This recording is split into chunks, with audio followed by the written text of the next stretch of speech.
Okay guys, welcome back, and meron tayong unboxing na naman ngayon. This is a cordless screwdriver from Bosch. This is the version 2. Okay, actually I already have a cordless screwdriver from Skill, but ito yung mga hilig ko. I just love anything rechargeable, cordless, any power tools, and for me, this is just additional sa parang collection, hobby. Okay, so I got this from Shopee and from their sales last week lang actually. So bilis ng shipping, no, from Manila to here in Cebu.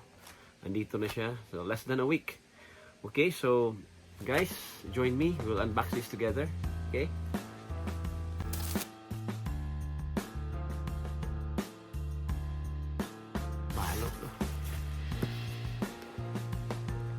Okay. So, and my descriptions box. Okay. Hard case, although it's plastic. Ayan. Nakaseal pa siya. So, let's take a look inside.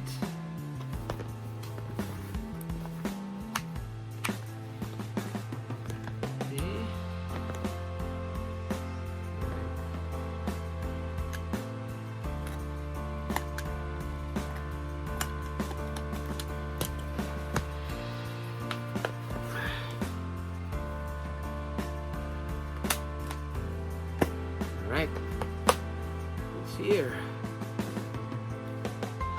Nice case. Okay. Okay. Meron siyang mga instructions dito. This is 3.7 volts na cordless. Okay, so check this. May kasamang bits. And there are 8, 16, there are 32 bits na kasama and may extension, okay? May cover pa siya dito, so it looks good, no?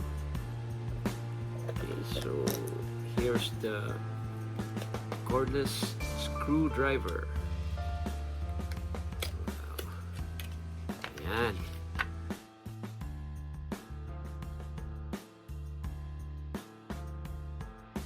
Alright, so there's the charging cable. I think this is mini USB. Okay, this is mini USB. Marami tayong ganito, no? We have a lot of this. And here's the manual. Okay.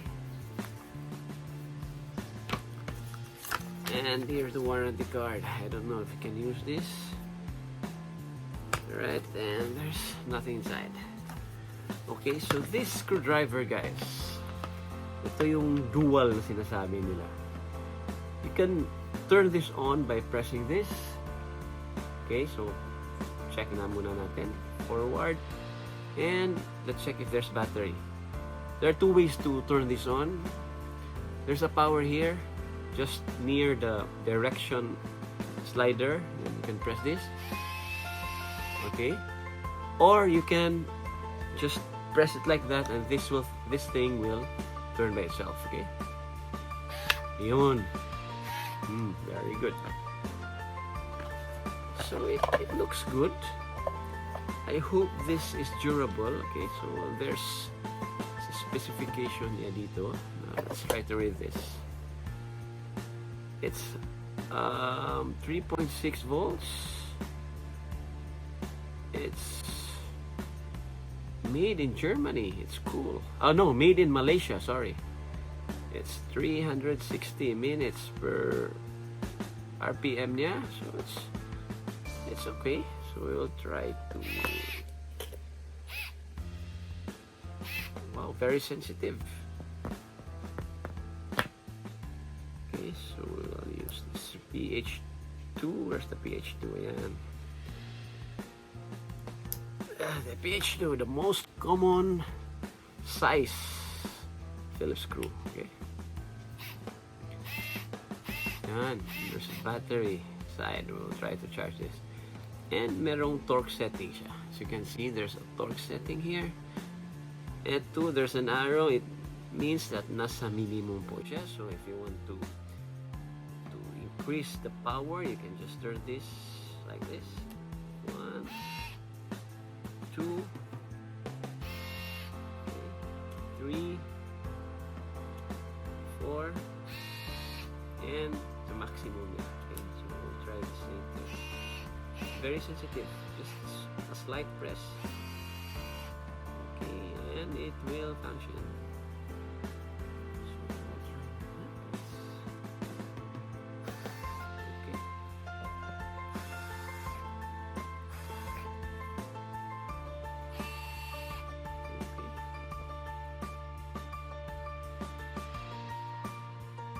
Okay, blinking green light if it's charging, and steady green light if it's charged. Compare natin. Okay, this is a scale. This is a 4 volt. This is 3.7, but I think they're the same. They both use 18650 batteries. Look at the size comparison. Yan. Yung light nila, let's check. Problema dito, wala siyang light. There's no light in here. Ayun. The scale has a light. Every time pag naka-function na siya, yun. The Bosch doesn't have a light. Okay, so yun.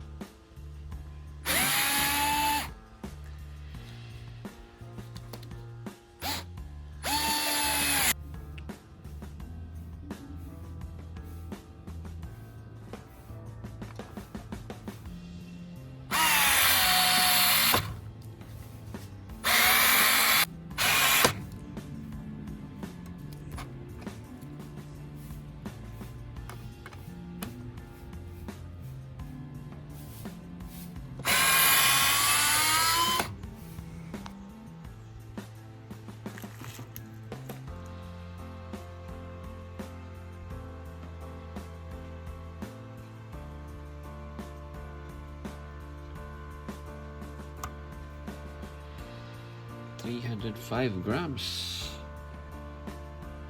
Okay. So we will check the scale.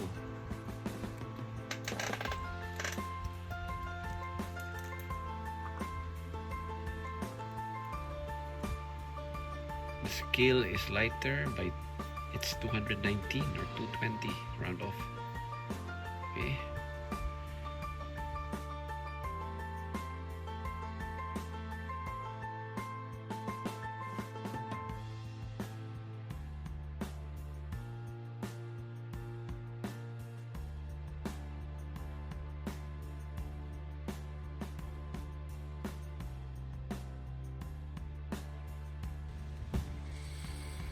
Okay, so after a few testing, I'm impressed with this 3.7 volts screwdriver. Right, it's strong for its size. Actually, this is designed for medium to light works, but medyo okay naman siya. It's stronger than I expected. Okay, so considering this is 3.7 volts, but kung pang heavy duty, I think you need a bigger screwdriver, electric screwdriver, like the impact drivers. Okay, so yun lang as of now, and I think this is a very good product, very good, well built, lakas niya. Very strong. Okay, so yun lang muna guys, and I will be making more testing of this. So don't forget to subscribe and like and comment. Okay, so that's it for now, and thank you.